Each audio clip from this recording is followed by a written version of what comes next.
নেপোলিয়নের এই ছবিটা দেখো। ছবিতে নেপোলিয়ন দাঁড়িয়ে আছেন, কিন্তু একটা জিনিস লক্ষ্য করলে দেখবে তার একটি হাত বাইরে এবং আরেকটি হাত কোটের ভেতরে। এমনভাবে হাতটাকে রাখা হয়েছে যা দেখে মনে হচ্ছে হাতটাকে কোটের মধ্যে লুকানো হয়েছে। আচ্ছা, হয়তো নেপোলিয়নের হাতের কোনো সমস্যা থাকতেই পারে, ধরে নিলাম।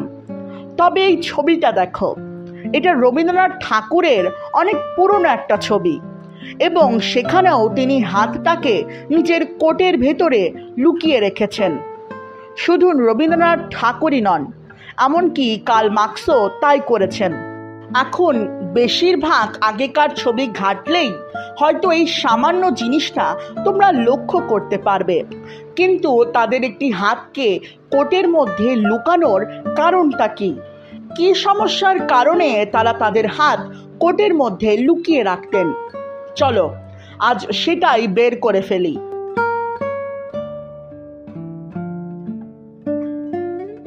আচ্ছা, সময়টা বহু বছর আগের।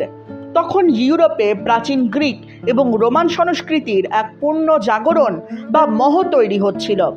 সেই সময় প্রাচীন গ্রিসের বক্তারা মনে করতেন জনসমক্ষে কথা বলার সময় বা নিজের ছবি আঁকানোর সময় হাতগুলোকে কাপড়ের বাইরে দুলিয়ে রাখা চরম অভদ্রতা।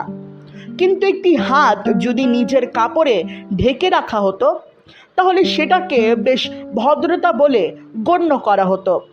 যেহেতু তখন ইউরোপে এই গ্রিক এবং রোমান সংস্কৃতির জাগরণ চলছে, তাই নিজের ছবি আঁকানোর সময় বা ছবি তোলার সময় তারা নিজেদের একটি হাতকে কোটের মধ্যে ঢুকিয়ে আড়াল করে রাখতেন। আর ইউরোপে এটা করা মানে ধীরে ধীরে তা সংযম, উচ্চশিক্ষা এবং আভিজাত্যের এক প্রতীক হয়ে দাঁড়ালো।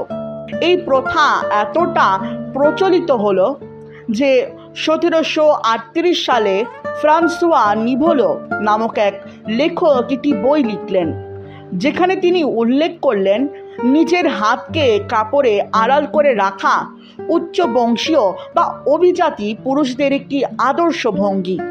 এরপর থেকেই নেপোলিয়ন থেকে শুরু করে রবীন্দ্রনাথ ঠাকুর পর্যন্ত সবাই এই পোজটি ব্যবহার করতেন, যার পরবর্তীতে নাম রাখা হয় হ্যান্ড ইন কোট।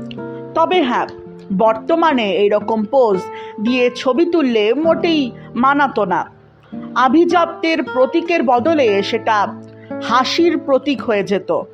কথা খাঁটি লাগলে লাইক করো।